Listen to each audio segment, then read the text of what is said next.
Now for our focus on a citizen effort named Mission Ahan Vahan. By them, an effort started by the alumni of the National Law School, Bangalore, to help distressed migrants get home. Migrants who were stuck in cities and without jobs or any money. In 3 weeks, thanks to donations that they received from a wide variety of people, they organized 10 flights taking 1,800 migrants home to Jharkhand, Patna, Dehradun, and the last flight, the 10th flight, was to Manipur. Well, joining us now is the core team of this entire effort, Priyanka Roy, Talha Salaria and Arkaja Singh. Priyanka, we spoke to you when you did your first flight, when you just organized the first flight. Now you've managed to organize 10 flights. Tell us about this entire effort and how it all came about. Hi Gargi, thanks for having us on. Yes, we did speak to NDTV when we did our first flight. Gosh, that seems like a long time ago. We actually came together because, you know, everyone's seen what the migrant workers were going through. We were trying to find an effective way of actually ensuring the last mile connectivity, getting them home with a certain amount of dignity and comfort. And I think the greatest thing about this mission, really, I mean, there's so many private citizens groups who've been doing so many wonderful things to help the migrants, including others who've been trying to get them home. I think the wonderful thing about being able to fly them home is also that we were able to get, you know, really small children. We've flown home like 15-day-old babies, etc. And that's really how it came about. We wanted to do something that's quick and effective. All right, Talha, if you could tell us a bit about the challenges. I know initially you all had planned to organize a bus to take some migrants home, but then there were a lot of issues with that, finally coming up with the first flight, and now you've accomplished 10 flights. Also a lot of challenges in terms of, yes, documents, given that many newborns were also sent home. Yeah, so there were various issues. I think the biggest challenge was the timeline within which we had said that we'll achieve the mission, because the urgency of the problem was such. So we had to work literally day and night to ensure that each flight was like a project, and we had to ensure that that gets sorted. We did have a lot of challenges. You know, a lot of them don't have IDs, they don't have, half of them may not even know their birth date, etc. And as you know, when we fly, we need all these identification documents. But I think a lot of times we were able to solve it because there was some support we had from the CISF and from the governments, etc. We had a colleague who worked actively with trying to get us all these approvals. So overall, I felt that everyone who, at least within our group that worked together, really tried to get these guys home and surmount all these problems as little problems just to achieve the biggest objective of getting these guys. So we managed to sort all of that out, yes. Right, and Arkaja, it was also a whole group of, volunteers that you had. You had NGOs that you tied up with, IIT students who helped. There was a lot of effort, groundwork involved in actually making these lists of people who want to go home, calling them up, ensuring that they get to the airport, make the flight. If you could share that with us. So for each flight, we set up a group.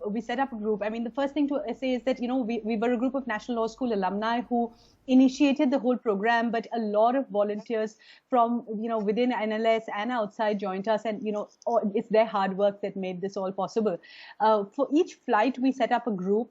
And we we got the lists of passengers, of people who wanted to go home from, you know, other organizations, NGOs, people working, you know, helping people in very desperate situations with relief work. So we got these lists, but then we phoned each person and, verified their details, checked whether they really wanted to go home. And, because things change, the situation is so dynamic and it's changing all the time till the last minute. So, we really had groups which, basically had to set up new relationships of trust with each passenger we were flying. In the beginning, we had some really heartbreaking questions because people had been cheated so many times of the little bit of money they had left that, people we phoned, people who were on our passenger list, and they said, what if we reach the airport और वहाँ धोखा हो जाए? Because मतलब ऐसा हुआ था.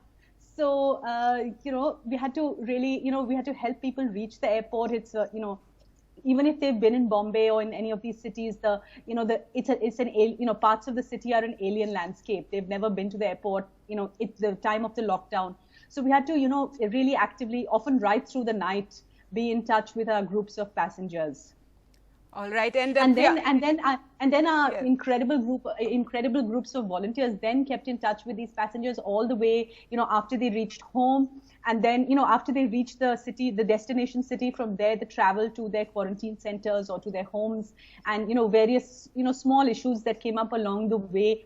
Most of them we were able to resolve. Right, and Priyanka, so an incredible, coordination effort required here. Even AirAsia helped out with the flights. You had to coordinate with various state governments also to ensure that the flights were allowed to land there, since many of those flights were during the lockdown. Yeah, Gargi. Well, actually, the reason we needed approval was because we were chartering flights. We worked with AirAsia for the bulk of our flights. We've also worked with Indigo. I mean, the airlines have just been fantastic with their support. They understood very quickly the kind of vulnerable groups that they were helping. We would not have been able to do it otherwise. And that's why we also needed state government intervention, because these are special flights. We were actually running them in the nature of relief flights. And so we needed government intervention on the other side, as Arkaja just said, to make sure that people could actually get home. So... Right. And now that you've completed 10 flights, Talha, anything planned next, or now you're, this was what you wanted to achieve and you managed to achieve it? No, absolutely. I think what really was the learning in this is the magnitude of the problem we still don't know. If you see, the Labour Commissioner gave another figure. The figures of the number of interstate migrants to the courts were different. What we have from railway data is different.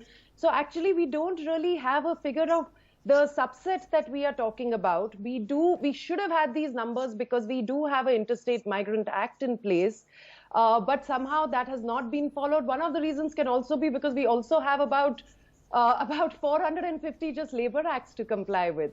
So given all of this, I think what we have done is a very, what we've done is a band-aid. It's a short-term solution just to get them home from an emotional and human need. There is definitely requirement for a medium and long-term solution at a larger level, of course, looking at legislation, etc. But from our end, what we are trying to do is some ongoing intervention. Now we have made a human connect with each of these, because as they mentioned, we literally have these volunteers who picked up the phone and connected with them. We are trying to figure out when they go back home, what are their requirements, whether they are getting some of the government subsidies, etc. And that is really going to be our next project. We are not going to stop here. We are encouraged by all of this. All right, great. Well, thank you all for joining us.